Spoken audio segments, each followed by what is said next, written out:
Hello guys, welcome to Pronouncist, your pronunciation guide. Today we will learn how to pronounce the word shown on the screen. Convicted. Both US and UK have the same pronunciation of this word. Convicted.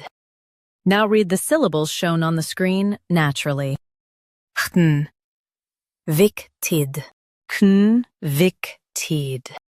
Stress vic and soften tid. Convicted. Convicted. Stress vic and soften tid. Convicted. Convicted. Stress vic and soften tid. Convicted. Convicted.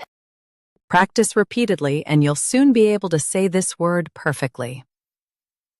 The best way to practice is to repeat the syllable multiple times.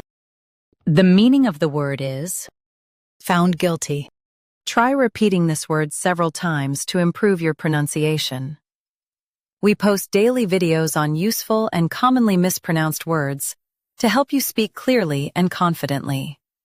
Like this video and subscribe to Pronouncist for more pronunciation guides.